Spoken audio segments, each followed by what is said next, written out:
Let me ask you, Maya, about energizing the base for 2022, because that's what the president said. Like, first, he's got to get the House and the Senate, and keep it in the Democratic corner.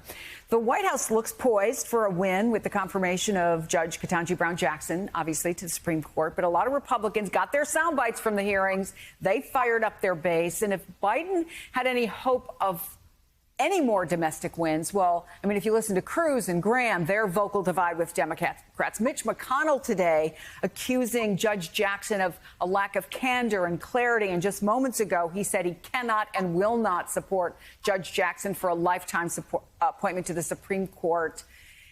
What do you make of those comments? But more to the point of this conversation, do they work for Republicans in ginning up the base for the midterms?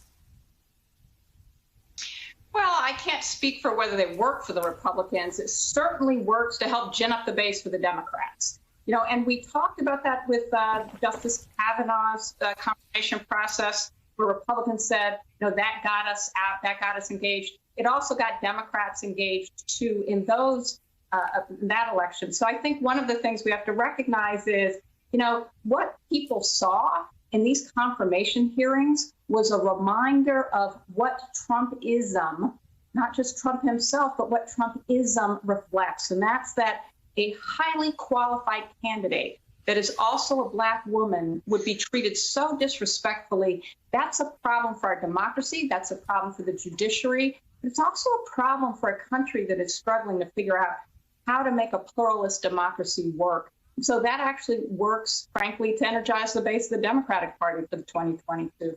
I want to ask your opinion about that, Jonathan, but let me give you sort of a backdrop because there's a new online Pew poll that says this: 71% of Republican voters say their vote this year will be against Biden versus 46% of Dem voters who say their vote will be for Biden.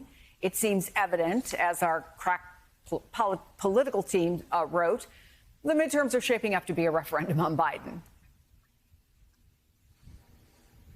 No, I think that's right. And I do think that the Democrats have a bit of an issue here. Biden has received, let's be clear, high marks from pretty much across the board, even from a lot of Republicans who are usually his critics for how he's handled this Russian crisis. But at least so far, it hasn't translated to any change in the polls. And Americans this fall likely going to vote on, what political analysts think, are things like inflation, things about how they're, the sort of this just general frustration that's set in throughout the country as we are now in the, second full year of this pandemic, that there are concerns that, how life has changed. Everything has just gotten that much harder and more expensive. And we also know, just historical trends, setting even Biden aside, the party out of power usually does well in the midterms. And the margins are so slim, it wouldn't take much for Republicans to grab at least one, if not both, houses of Congress. And they do, at least for this moment, seem a little more fired up about this coming November than Democrats. But a lot can change between now and then. Obviously, there is Supreme Court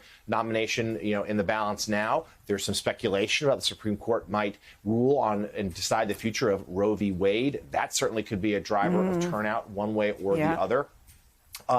And so there's a lot that can happen between now and November. But to underscore the president's point, this has global ramifications, because right now European allies, though so grateful that the United States is standing with them against Russia, they're not sure. Is Joe Biden a return to normalcy for American foreign policy, or is he the aberration? And in 2024, January 2025, could it be a return to Trump or someone like him?